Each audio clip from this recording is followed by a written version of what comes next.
Get comfortable, ladies and gentlemen. Open your ears, sit back and relax, and get set for an unbelievable revelation tonight. You're going to want copies of this tape of The Hour of the Time. I'm William Cooper. Ah, yes, the seed that lies beneath the snow in the springtime becomes the rose. I'm going to begin tonight's broadcast, ladies and gentlemen, by reading a portion of the introduction of a book entitled Born in Blood by John J. Robinson, The Lost Secrets of Freemasonry. Now, you should seek out this book, purchase it, and read it. It is a wonderful addition to your own library. And I begin now. Quote, "The research behind this book was not originally intended to reveal anything about Freemasonry or the Knights Templar.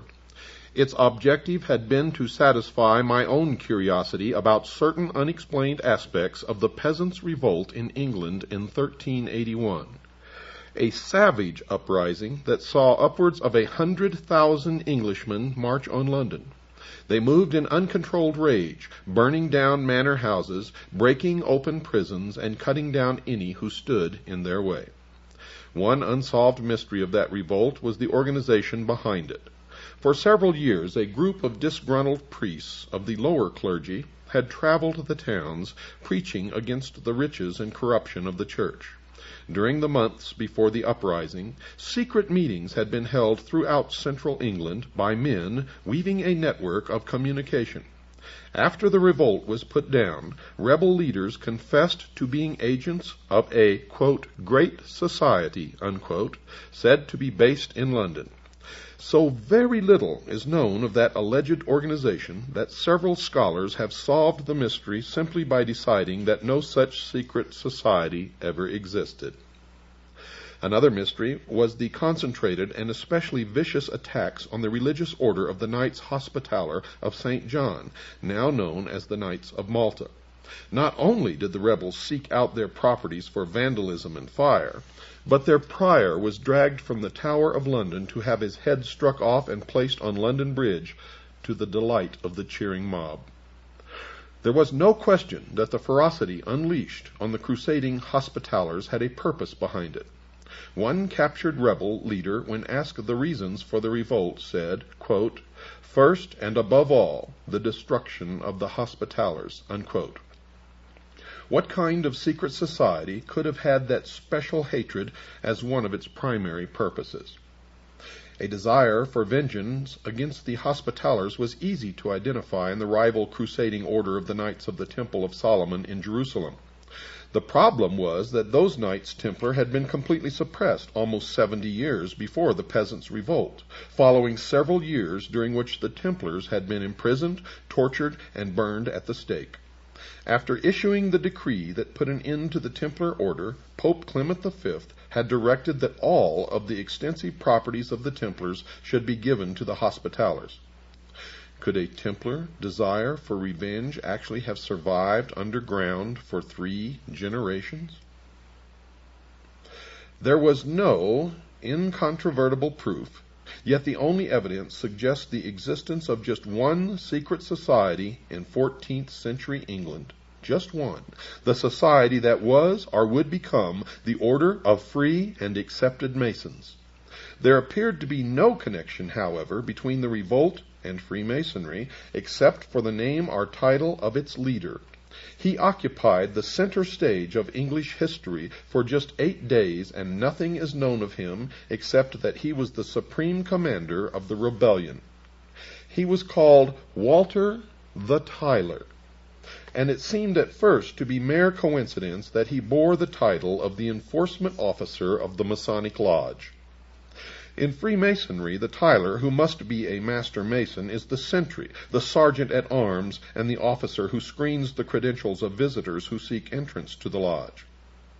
In remembrance of an earlier, more dangerous time, his post is just outside the door of the lodge room, where he stands with a drawn sword in his hand even to this day. I was aware that there had been many attempts in the past to link the Freemasons with the Knights Templar, but never with success.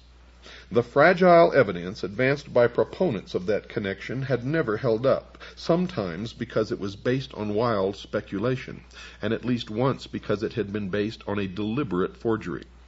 But despite the failures to establish that link, it just will not go away, and the time-shrouded belief in some relationship between the two orders remains as one of the more durable legends of Freemasonry. That is entirely appropriate, because all of the various theories of the origins of Freemasonry are legendary. Not one of them is supported by any universally accepted evidence. Here I break from reading from the introduction of the book and interject a comment here. There was never any universally accepted evidence until you hear what you're going to hear tonight, produced by John Galt, an agent of the Citizens Agency for Joint Intelligence. The connection, dear listeners, is in the genealogy of the families of the elite. You are going to be amazed, and now I continue from the introduction to Born in Blood. I was not about to travel down that time-worn trail and decided to concentrate my efforts on digging deeper into the history of the Knights Templar to see if there was any link between the suppressed Knights and the secret society behind the Peasants' Revolt. In doing so, I thought that I would be leaving Freemasonry far behind, and I couldn't have been more mistaken. Like anyone curious about medieval history, I had developed an interest in the Crusades, and perhaps more than just an interest. Those holy wars hold an appeal that is frequently as romantic as it is historical, and in my travels I had tried to drink in the atmosphere of the narrow defiles in the mountains of Lebanon through which Crusader armies had passed, and had sat staring at the castle ruins around Sidon and Tyre, trying to hear the clashing sounds of attack and defense. I had marveled at the walls of Constantinople, and had strolled the arsenal of Venice, where Crusader fleets were assembled. I had sat in the round church of the Knights Templar in London, trying to imagine the ceremony of its consecration by the Patriarch of Jerusalem in 1185, more than 300 years before Columbus set sail west to the Indies. The Templar order was founded in Jerusalem in 1118 in the aftermath of the First Crusade. Its name came from the location of its first headquarters on the site of the ancient Temple of Solomon. Helping to fulfill a desperate need for a standing army in the Holy Land, the Knights of the Temple soon grew in numbers, in wealth, and in political power. They also grew in arrogance, and their Grand Master de Riedfort was a key figure in the mistakes that led to the fall of Jerusalem in 1187. The Latin Christians managed to hold on to a narrow strip of territory along the coast where the Templars were among the largest owners of the land and the fortifications. Finally, the enthusiasm for sending men and money to the Holy Land waned among the European kingdoms, which were preoccupied with their own wars against each other. By 1296, the Egyptian Sultan was able to push the resident Crusaders along with the military orders into the sea. The Holy Land was lost, and the defeated Knights Templar moved their base to the island kingdom of Cyprus, dreaming of yet one more crusade to restore their past glory. As the Templars planned a new crusade against the infidel, King Philip IV of France was planning his own private crusade against the Templars. He longed to be rid of his massive debts to the Templar order, which had used its wealth to establish a major international banking operation. Philip wanted the Templar treasure to finance his continental wars against Edward I of England. After 2 decades of fighting, England on one side and the Holy Roman Church on the other, 2 unrelated events gave Philip of France the opportunity he needed. Edward I died, and his deplorably weak son took the throne of England as Edward II. On the other front, Philip was able to get his own man on the throne of Peter as Pope Clement V. When word arrived on Cyprus that the new pope would mount a crusade, the Knights Templar thought that their time of restoration to glory was at hand. Summoned to France, their aging Grand Master, Jacques de Molay, went armed with elaborate plans for the rescue of Jerusalem. In Paris, he was humored and honored until the fatal day. At dawn on Friday, the 13th of October, in the year 1307, every Templar in France was arrested and put in chains on Philip's orders. Their hideous torture for confessions of heresy began immediately. When the Pope's orders to arrest the Templars arrived at the English court, young Edward II took no action at all. He protested to the pontiff that the Templars were innocent. Only after the Pope issued a formal bull on November the 22nd in the year 1307 was the English king forced to act. In January, in the year 1308, Edward finally issued orders for the arrest of the Knights Templar in England, but the 3 months of warning had been put to good use. Many of the Templars had gone underground, while some of those arrested managed to escape. Their treasure, their jeweled reliquaries, even the bulk of their records, had totally disappeared. In Scotland, the papal order was not even published. Under those conditions, England, and especially Scotland, became targeted havens for fugitive Templars from continental Europe, and the efficiency of their concealment spoke to some assistance from outside, or from each other. The English throne passed from Edward II to Edward III, who bequeathed the crown to his 10-year-old grandson, who, as Richard II watched from the Tower as the peasants' revolt exploded throughout the city of London. Much had happened to the English people along the way. Incessant wars had drained most of the king's treasury, and corruption had taken the rest. A third of the population had perished in the Black Death, and famine exacted further tolls. The reduced labor force of farmers and craftsmen found that they could earn more for their labor, but their increased income came at the expense of land-owning barons and bishops, who were not prepared to tolerate such a state of affairs. Laws were passed to reduce wages and prices to pre-plague levels, and genealogies were searched to reimpose the bondage of serfdom and villeinage on men who thought themselves free. The king's need for money to fight his French wars inspired new and ingenious taxes. The oppression was coming from all sides, and the pot of rebellion was brought to the boil. Religion didn't help either. The landowning church was as merciless a master as the landowning nobility. Religion would have been a source of confusion for the fugitive Templars as well. They were a religious body of warrior monks who owed allegiance to no man on earth except the Holy Father, according to the Holy Father, but according to the Templars in secret, their allegiance was only to themselves. When their Pope turned on them, chained them, beat them, he broke their link with God. In 14th century Europe, there was no pathway to God except through the Vicar of Christ on earth. If the Pope rejected the Templars, and the Templars rejected the Pope, they had to find a new way to worship their God, at a time when any variation from the teachings of the established church was blasted as heresy. That dilemma called to mind the central tenet of Freemasonry, which requires only that a man believe in a supreme being, with no requirements as to how he worships the deity of his choice. In Catholic Britain, such a belief would have been a crime, but it would have accommodated the fugitive Templars who had been cut off from the universal church. In consideration of the extreme punishment for heresy, such an independent belief also made sense of one of the more mysterious of Freemasonry's old charges, the ancient rules that still govern the conduct of the fraternity. The charge says that no Mason should reveal the secrets of a brother that may deprive him of his life and property. That connection caused me to take a different look at the Masonic old charges. They took on new direction and meaning when viewed as a set of instructions for a secret society created to assist and protect fraternal brothers on the run and in hiding from the church. That characterization made no sense in the context of a medieval guild of stonemasons, the usual claim for the roots of Freemasonry. It did make a great deal of sense, however, for men such as the fugitive Templars, whose very lives depended upon their concealment.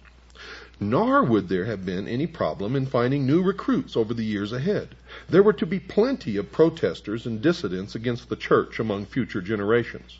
The rebels of the peasants' revolt proved that when they attacked abbeys and monasteries, and when they cut the head off the Archbishop of Canterbury, the leading Catholic prelate in England. The fugitive Templars would have needed a code such as the old charges of Masonry, but the working stonemaces clearly did not. It had become obvious that I needed to know more about the ancient order of free and accepted Masons. The extent of the Masonic material available at large public libraries surprised me, as did the fact that it was housed in the Department of Education and Religion. Not content with just what was generally available to the public, I asked to use the library in the Masonic Temple in Cincinnati, Ohio. By the way, folks, Cincinnati, Ohio is an extremely important location in this country, the United States. I told the gentleman there that I was not a Freemason, but wanted to use the library as part of my research for a book that would probably include a new examination of the Masonic order. His only question to me was, quote, "Will it be fair?" unquote. I assured him that I had no desire or intention to be anything other than fair, to which he replied, quote, "Good enough," unquote. I was left alone with the catalog and the hundreds of Masonic books that lined the walls. I also took advantage of the publications of the Masonic Service Association at Silver Springs, Maryland. Later, as my growing knowledge of Masonry enabled me to sustain a conversation on the subject, I began to talk to Freemasons. At first, I wondered how I would go about meeting 15 or 20 Masons, and if I could meet them, would they be willing to talk to me? The first problem was solved as soon as I started asking friends and associates if they were Masons. There were 4 in one group I had known for about 5 years, and many more among men I had known for 20 years and more, without ever realizing that they had any connection with Freemasonry. As for the second part of my concern, I found them quite willing to talk, not about the secret passwords and hand grips, by then I already knew them, but about what they had been taught concerning the origins of Freemasonry and its ancient old charges. They were as intrigued as I about the possibilities of discovering the lost meanings of words, symbols, and ritual for which no logical explanation was available, such as why a Master Mason is told in his initiation rites that, quote, "This degree will make you a brother to pirates and corsairs," unquote. And folks, I'll explain that to you a little later. We agreed that unlocking the secrets of those Masonic mysteries would contribute most to unearthing the past, because the loss of their true meanings had caused the ancient terms and symbols to be preserved intact, less subject to change over the centuries or by adaptations to new conditions. Among those lost secrets were the meanings of words used in the Masonic rituals, words like Tyler, Cohen, Dugard, and Jewess. Masonic writers have struggled for centuries without success to make those words fit with their preconceived conviction that Masonry was born in the English-speaking guilds of medieval stonemasons. Now I would test the possibility that there was indeed a connection between Freemasonry and the French-speaking Templar order by looking for the lost meanings of those terms, not in English, but in medieval French. The answers began to flow, and soon a sensible meaning for every one of the mysterious Masonic terms was established in the French language. It even provided the first credible meaning for the name of Hiram Abiff, the murdered architect of the Temple of Solomon, who is the central figure of Masonic ritual. The examination established something else as well. It is well known that in 1362 the English courts officially changed the language used for court proceedings from French to English. So the French roots of all the mysterious terms of Freemasonry confirmed the existence of that secret society in the 14th century, the century of the Templar suppression and the peasants' revolt. With that encouragement, I addressed other lost secrets of Masonry: the circle and mosaic pavement on the lodge room floor, gloves and lambskin aprons, the symbol of the compass and the square, even the mysterious legend of the murder of Hiram Abiff. The rule, customs, and traditions of the Templars provided answers to all of those mysteries. Next came a deeper analysis of the old charges of ancient Masonry that define a secret society of mutual protection. What the, quote, lodge, unquote, was doing was assisting brothers in hiding from the wrath of church and state, providing them with money, vouching for them with the authorities, even providing the, quote, lodging, unquote, that gave Freemasonry the unique term for its chapters and their meeting rooms. There remained no reasonable doubt in my mind that the original concept of the secret society that came to call itself Freemasonry had been born as a society of mutual protection among fugitive Templars and their associates in Britain, men who had gone underground to escape the imprisonment and torture that had been ordered for them by Pope Clement V. Their antagonism toward the Church was rendered more powerful by its total secrecy. The suppression of the Templar order appeared to be one of the biggest mistakes the Holy See has ever made. In return, Freemasonry has been the target of more angry papal bulls and encyclicals than any other secular organization in Christian history. Those condemnations began just a few years after Masonry revealed itself in 1717 and grew in intensity, culminating in the bull Humanum Genus, promulgated by Pope Leo XIII in 1884. In it, the Masons are accused of espousing religious freedom, the separation of church and state, the education of children by laymen, and the extraordinary crime of believing that people have the right to make their own laws and to elect their own government, quote, according to the new principles of liberty, unquote. You see, folks, and this is an aside, all of our forefathers who established this country were Freemasons, and their intent is spelled out in Latin on the reverse of the Great Seal of the United States of America, where it plainly says, Novus Ordo Seclorum, the New World Order. And I will interpret all of the meaning of the symbols on that great seal according to their true meaning, and not the meaning that you will read in certain disinformation books written by Freemasons to steer you down the wrong road. Such concepts are identified along with the Masons as part of the kingdom of Satan. The document not only defines the concerns of the Catholic Church about Freemasonry at that time, but in the negative, so clearly defines what Freemasons believe that I have included the complete text of that papal bull as an appendix to this book, and I urge you all to get this book and read it. Finally, it should be added that the events described here were part of a great watershed of Western history. The feudal age was coming to a close. Land and the peasant labor on it had lost its role as the sole source of wealth. Merchant families banded into guilds and took over whole towns with charters as municipal corporations. Commerce led to banking and investment, and towns became power centers to rival the nobility in wealth and influence. The universal church, which had fought for a position of supremacy in a feudal context, was slow to accept changes that might affect that supremacy. Any material disagreement with the church was called heresy, the most heinous crime under heaven. The heretic not only deserved death, but the most painful death imaginable. Some dissidents run for the woods and hide, while others organize. In the case of the fugitive Knights Templar, the organization already existed. They possessed a rich tradition of secret operations that had been raised to the highest level through their association with the intricacies of Byzantine politics, the secret ritual of the assassins and the Rashaniya, and the intrigues of the Moslem courts, which they met alternately on the battlefield or at the conference table. The Church, in its bloody rejection of protest and change, provided them with a river of recruits that flowed for centuries. More than 600 years have passed since the suppression of the Knights Templar, but their heritage lives on in the largest fraternal organization ever known. And so the story of those tortured crusading knights, of the savagery of the peasants' revolt, and of the lost secrets of Freemasonry becomes the story of the most successful secret society in the history of the world.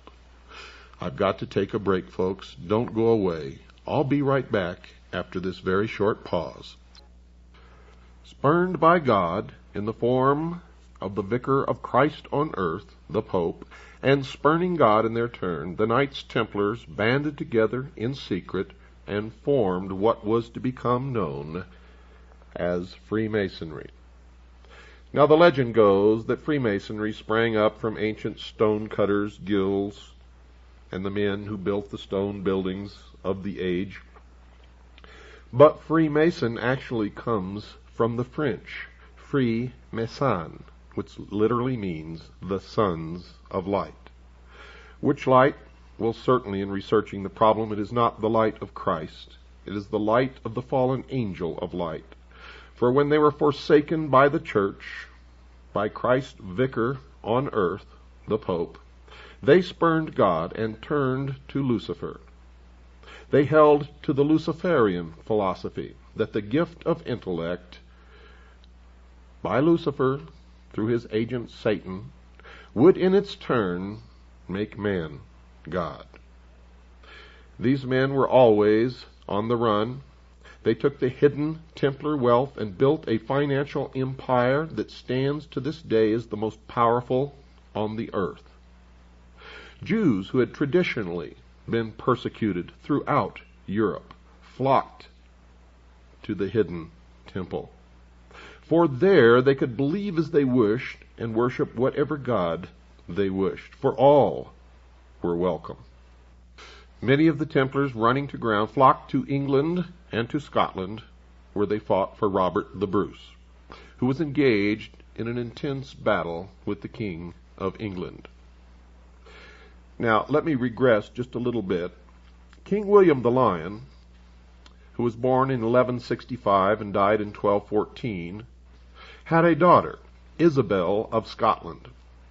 Well, Isabel married a certain Robert Rose. Robert Rose was a Knight Templar who was heavily involved in the first efforts and was very successful at international banking.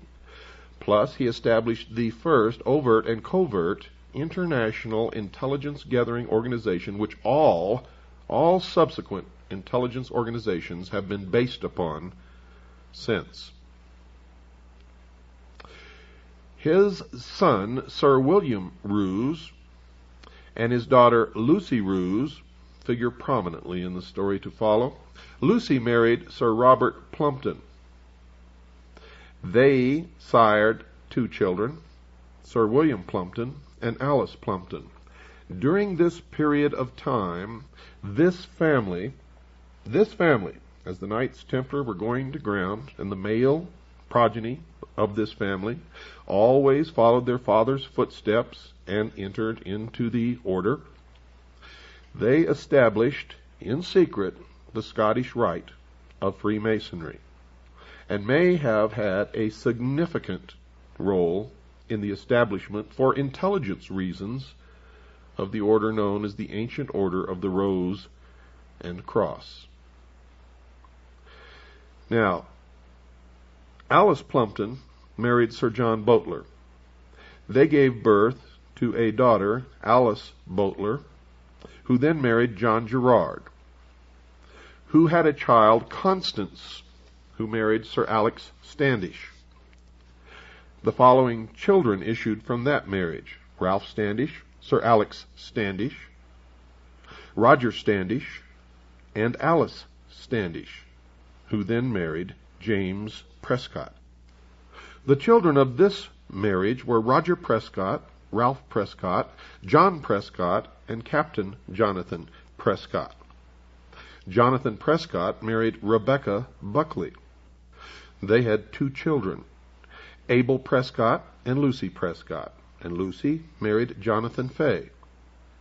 They sired three children, Samuel Prescott Phillips Fay, Samuel Howard Fay, and Harriet Eleanor Fay.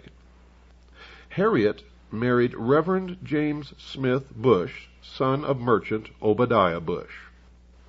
Their son, Samuel Prescott Bush, became the president of Buckeye Steel Castings Company of Ohio, a pioneer family of Franklin, Ohio, between Dayton and Cincinnati, and was one of the members of the Golden Circle and Order of the Quest, also known as the Jason Society, which gave issue to most of the political elite of the United States of America, who are, by the way, all, and I mean all without exception, related to each other.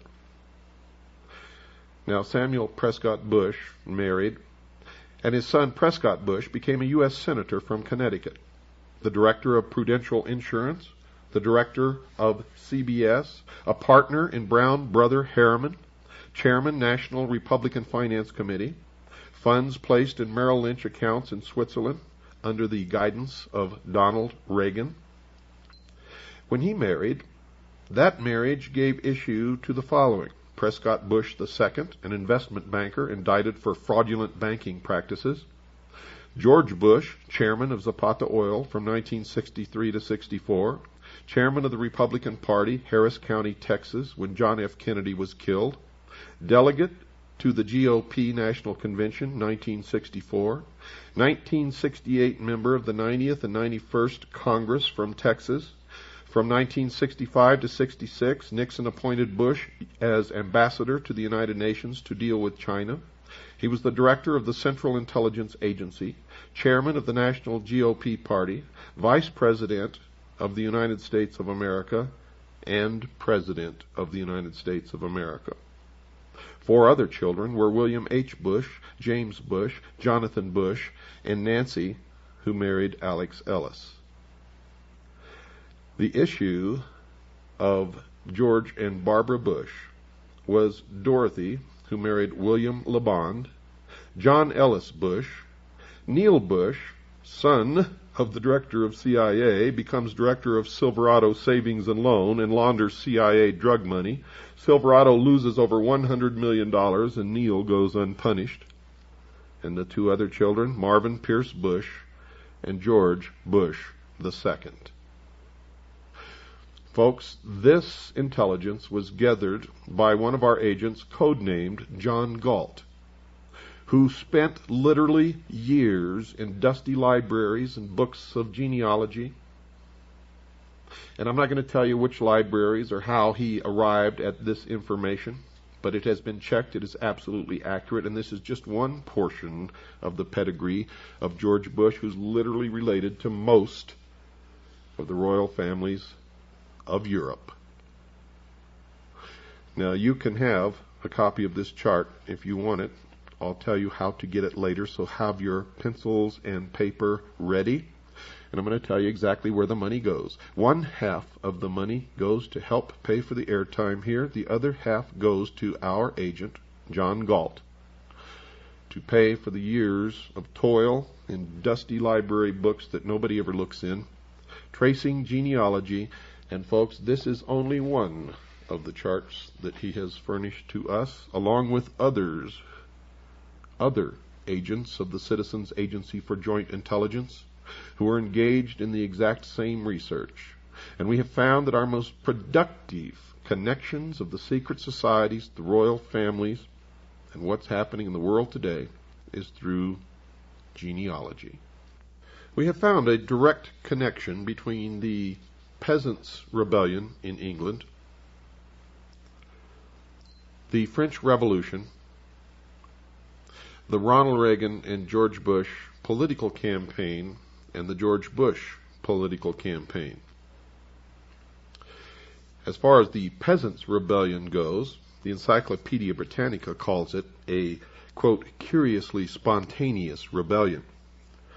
Barbara Tushman, in her 14th century history, A Distant Mirror, said that the rebellion spread, quote, with some evidence of planning.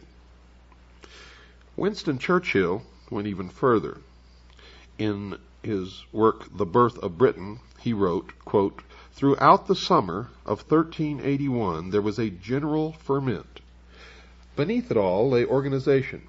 Agents moved around the villages of central England in touch with a, quote, great society, unquote, which was said to meet in London. The spark of rebellion was being fanned vigorously, and finally the signal was given. Even though he had been arrested, excommunicated, and even now was a prisoner in the ecclesiastic prison at Maidstone in Kent, letters went out from priest John Ball and from other priests who followed him. Clerics were then the only literate class, so letters must have been received by local priests and were obviously intended to be shared with or read aloud to others. They all contained a signal to act now, which could put to rest the concept that the rebellion was simply a spontaneous convulsion of frustration that just happened to affect 100,000 Englishmen all at the same time. This from a letter from John Ball. In it he says, quote, John Ball gritteth you well all and doth you to understand he hath rungen your bell. Now right and might, while and skyle, God speed every dale, which means ideal. Now is time, unquote. From priest Jake Carter, quote, you have great need to take God with you in all your deeds, for now is time to be war, unquote. From priest Jake Truman, quote, Jake Truman doth you to understand that falseness and guile have reigned too long, and truth hath been set under a lock, and falseness reigneth in every flock. God do bote, for now is time, unquote.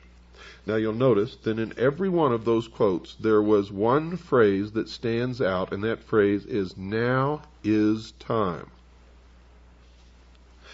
One letter from John Ball, quote, St. Mary Priest, unquote, is worth quoting in its entirety. Even with the medieval English spelling, the meaning will be clear. Lechery and gluttony were frequent points in his accusations of high church leaders. Quote, John Ball sent Mary Priest great well all manner men, bides him in the name of the Trinity. Father and Son and Holy Ghost stand mainly together in truth, and help is truth, and truth shall help you. Now reigneth pride in prize, and covets is hold, wise and lechery, withouten shame, and gluttony withouten blame. Envy reigneth with treason, and sloth is take in great season. God do bote, for now is time. Amen. Unquote. Now, folks, if you research the history of the French Revolution, you will hear that the spark, the word that spread through the country like wildfire, that ignited the rebellion in France, was, quote, now is the time. Literally the same phrase. Some say that in the American Revolution the same phrase was heard, and we find mention of it in several texts, but not like it was heard in the peasants' revolt in England, and not like it was heard in the French Revolution. But it was heard again in modern times. It was the campaign slogan of the Bush-Reagan campaign and was used again in the Bush campaign. Now is the time. Now is the time.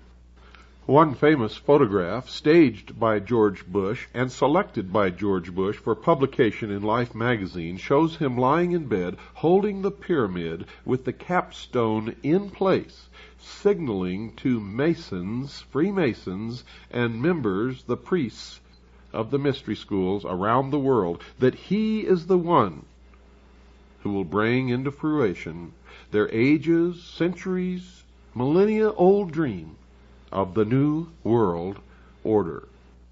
In our search for the Templars, we have followed them right to their gravestones. And on some of their gravestones, it shows the knight leaning back, reclining, with his feet resting upon a dog, denoting that he is the master. On most of the tombstones, however, we have found something unexpected: the skull and crossbones. Now, when the Knights Templars were persecuted, the fleet. They had vast fleets, an entire navy, disappeared. And no one, at least no one in the establishment historian group, claims to know where they went. But we have found them, folks. They became the pirates and hoisted their symbol of the skull and bones to the yardarm. They became the vast fleet of pirates who roamed the seas of the world and terrorized nations, navies, and merchantmen. And thus arose, from the initiation rites of the Templars, the initiatory rites of crossing the equator, the international date line, and others, and accounts for the brotherhood amongst the pirates of the world, even to establishing seaports that they owned and operated and where they could always find safety. Those on the land established what they called the Brotherhood of Death. Chapters were formed throughout the world. George Bush was initiated in the crypt, or what is known as the tomb, at Yale, into the Brotherhood of Death, also known as the Russell Trust, also known as the Skull and Bones. The research of many people have revealed what the interior of the crypt, or what is known as the tomb, at Yale, the fraternity house of the Bonesmen, contains. And Anthony C. Sutton, in his monumental work, America's Secret Establishment, all about the skull and bones, and one other who wrote a magazine article and published it, revealed the initiation ceremony, revealed that swastikas were found inside the tomb, revealed that the altar is a pile of bones, and that the secret ceremony that George Bush underwent during his initiation was thus. On the day of his initiation, George Bush was conducted through a long, dark passage into an immense hall draped with black. He was able to see by the faint light of sepulchral lamps corpses in their shrouds. The altar, built of human skeletons, stood in the center. Ghostly forms moved through the hall, leaving behind them a foul odor. At length 2 men dressed as specters appeared and tied a pink band of ribbon smeared with blood around his forehead. Upon this was an image of the Lady of Loretto. A crucifix was placed in his hand and an amulet hung around his neck. His clothes were removed and laid upon a funeral pyre in a fireplace, while upon his body crosses were smeared in blood. Then his pedunta were tied with string, that's his genitals. Now 5 horrid and frightening figures, blood-stained and mumbling, approached him and threw themselves down in prayer. After an hour, sounds of weeping were heard. The funeral pyre started to burn, and his clothes were consumed. From the flames of this fire a huge and almost transparent form arose, while the 5 prostrate figures went into terrible convulsions. Now came the voice of an invisible hierophant, booming from somewhere below as George Bush lay in a coffin naked. The words were those of these oaths which the candidate had to repeat. Quote, "In the name of the crucified one, I swear to sever all bonds which unite me with mother, brothers, sisters, wife, relatives, friends, mistress, kings, superiors, benefactors, or any other man to whom I have promised faith, service, or obedience. I name the place in which I was born. Henceforth I live in another dimension, which I will not reach until I have renounced the evil globe which has been cursed by heaven. From now onwards I shall reveal to my new chief all that I have heard or found out, and I shall also seek out and observe things which might otherwise have escaped me. I honor the aqua tofana. It is a quick and essential medium of removing from the earth, through death or robbing them of their wits, of those who oppose truth and those who try to take it from our hands. I shall avoid Spain, Naples, and all other accursed lands, and I shall avoid the temptation to betray what I now have heard. Lightning will not strike as rapidly as the dagger, which will reach me wherever I may be, should I betray my initiation." Unquote. Now a candelabrum bearing 7 black candles is placed before the candidate, and also a bowl containing what is supposed to be human blood. He washes himself in the blood and drinks a quantity of it. The string around his genitalia is removed. He is placed in a bath to undergo complete ablution. After this, he eats a meal composed of vegetables. At this time, he is given his new name, by which he will be known to all of the others in the order, the Brotherhood of Death. And with the completion of his initiation, George Bush joined all of the male members of his family in a long line of ancestry, traced from Robert Roos to the modern day. He took his place in the order, the Knights Templar, Freemasonry, and has worked diligently to fulfill his role in the completion of the plan, the great work, the formation of the New World Order, the one-world totalitarian socialist state, the destruction of all existing nation-states, all existing religions, and enslavement of the mob. The very highest degrees of the order show that the rationalism and materialism of the thinkers who developed it were determined to stamp out belief in religion. God and any faith in a deity, the initiate was told, were human inventions and had no real meaning. Subsequently, this was developed further, and the member who arrived at the highest position, that of Rex or king, learned that he was now equal to a king, and that all men were capable of equal advancement. Hence the need for kings over ordinary mortals was an illusion, and at the highest rank the title of Rex Mundi, or King of the World, is assumed. If you would like to get this genealogy, folks, if you're a CAGI member, it's $5. Send it in to the address that you'll hear at the end of this broadcast. For everybody else, it's $10. Good night, and God bless each and every single one of you.